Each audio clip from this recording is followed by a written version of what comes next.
ഇതാണ് ഞങ്ങൾ ഈ യാത്ര ചെയ്ത് ഞങ്ങളുടെ പ്രധാനപ്പെട്ട ദിവസം ചിലവഴിച്ചു എന്ന് പറയുന്ന റിസോർട്ട് സഹാരി മെറിയൻ്റൽ ജംഗിൾ റിസോർട്ടാണ്. ഇത് ഈ പേര് സൂചിപ്പിക്കുന്നത് പോലെ തന്നെ കാടുമായിട്ട് ഭയങ്കര അടുത്ത് വരുന്നൊരു റിസോർട്ടാണ്. നമ്മുടെ പമ്പാടുംചോല രണ്ടാമത്തെ ചെക്ക് പോസ്റ്റ് കഴിയുമ്പോൾ വലതുഭാഗത്ത് തന്നെയാണ് ഈ റിസോർട്ട് വരുന്നത്. മൂന്നാറിലാണല്ലോ സാധാരണ നീലക്കുറിഞ്ഞി ഉണ്ടാവുക. ഇവള് പറയുന്നത് നീലക്കുറിഞ്ഞിയാണ്. ഞാൻ നീലക്കുറിഞ്ഞാന്ന് പറഞ്ഞിട്ടില്ല. ഇതിന്റെ പേര് ഞാൻ പറഞ്ഞില്ല.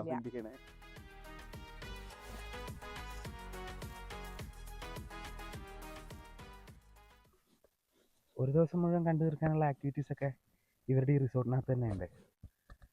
അത്രയും വലിയൊരു പ്രോപ്പർട്ടി ആയതുകൊണ്ട് തന്നെ നമുക്ക് കാടിനെയും നാച്ചറൊക്കെ അറിഞ്ഞ് ഒരുപാട് നേരം ഇവിടെ സ്പെൻഡ് ചെയ്യാൻ വേണ്ടി പറ്റും.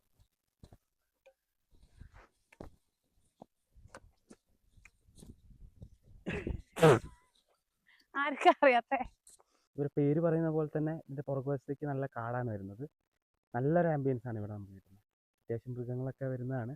പിന്നെ ഇവരുടെ ഒരു 4 വളർത്തുനായ്ക്കളുണ്ട്. അപ്പം അവരുടെ ടെറിട്ടറിയാണിത്. അപ്പം ഇവിടേക്ക് അവർ അധികം ആരെയും പുറത്തുനിന്നുള്ള മൃഗങ്ങളെയൊന്നും അടുപ്പിക്കാറില്ല എന്നാണ് പറഞ്ഞത്. പിന്നെ ക്യാമ്പ് ഫയറിനുള്ള നല്ലൊരു സെറ്റപ്പ് ഉണ്ട് ഇവിടെ. ഇതൊരു ഗ്രൂപ്പായിട്ടുള്ള ആൾക്കാർക്ക് ബെറ്റർ ആയിട്ടുള്ളതായിരിക്കും. അപ്പം നമ്മൾ കപ്പിൾസ് ആയതുകൊണ്ട് താഴെ അവർ ഒരു പ്രൈവറ്റ് ആയിട്ടുള്ളൊരു ക്യാമ്പ് ഫയർ സെറ്റ് ചെയ്ത് തരാമെന്ന് പറഞ്ഞിട്ടുണ്ട്. ഇതുപോലുള്ള മഡ് കോട്ടേജുകളാണ് ഇവിടെ വരുന്നത്. ഇങ്ങനെ 4 എണ്ണമാണുള്ളത്. 2 എണ്ണം കപ്പിൾസിനൊക്കെയാണ്, 2 എണ്ണം ഫാമിലി കോട്ടേജ് പോലെയാണ് വരുന്നത്.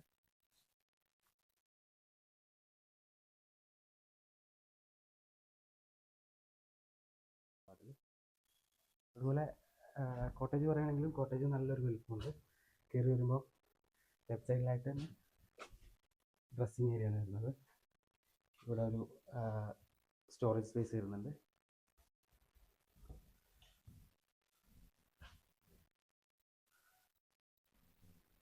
അതുപോലെ ഇവിടെ നിന്ന് പുറത്തേക്കുള്ള വ്യൂ നല്ല അടിപൊളി വ്യൂ ആണ് വരുന്നത്. ഫാമിലി കോട്ടേജ് ആണ്. ഒരു 6-7 ആൾക്കാർക്ക് ഒരുമിച്ച് നിന്ന് താമസിക്കാൻ പറ്റുന്നതാണ്.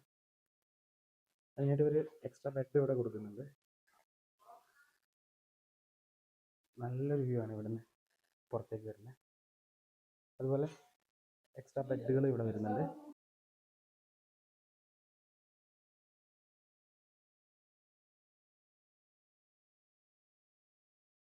കോട്ടേജുകൾ എവിടെയോ പരിചയമുണ്ടല്ലോ എന്ന് ആലോചിച്ചപ്പോഴാണ് നമ്മളെ മാർക്കോ മൂവിയിൽ ഒരു ഫൈറ്റ് സീനിന് മുമ്പായിട്ട് ഈ ഒരു കോട്ടേജിൽ ഉള്ളൊരു സീന് വരുന്നുണ്ട്.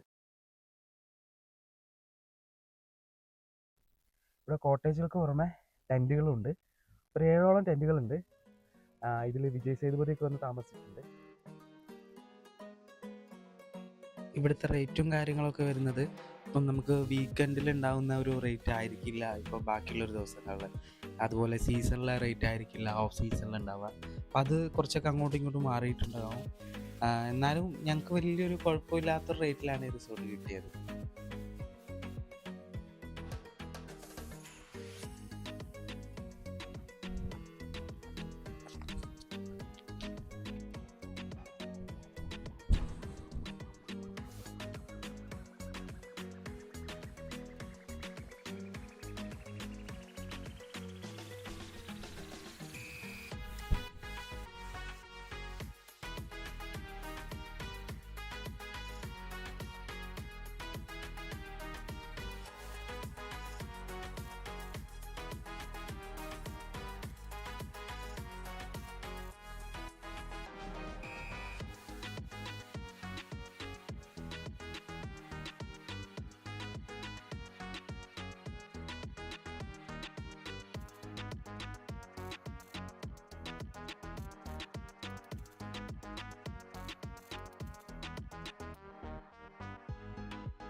നൈസ് ക്യാമ്പ് ഫയർ ഞങ്ങൾക്ക് അടിപൊളിയായി, ഭയങ്കരമായിട്ട് ഇഷ്ടപ്പെട്ടു.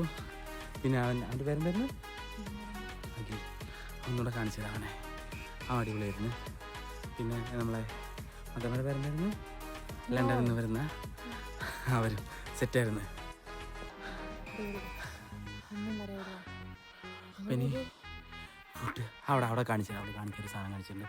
അപ്പോൾ ഫുഡ് കഴിക്കണം, ആ സാധനം കാണിച്ചു തരാം, അവിടെ പറഞ്ഞ സാധനം കാണിച്ചു തരാം.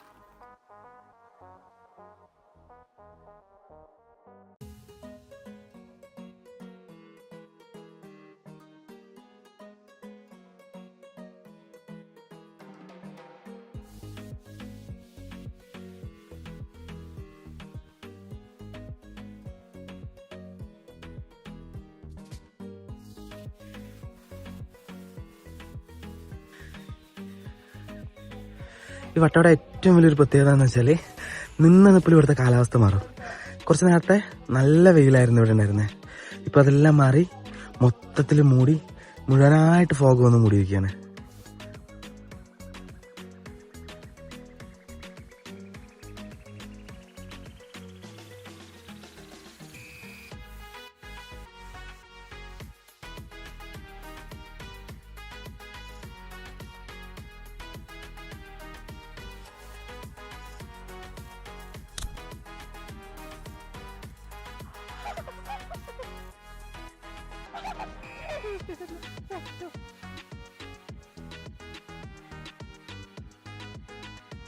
അപ്പോൾ വട്ടവടയിലെ കാഴ്ചകൾ കഴിഞ്ഞിട്ടില്ല, ബാക്കി നമുക്ക് അടുത്തൊരു വീഡിയോയിൽ കാണാം.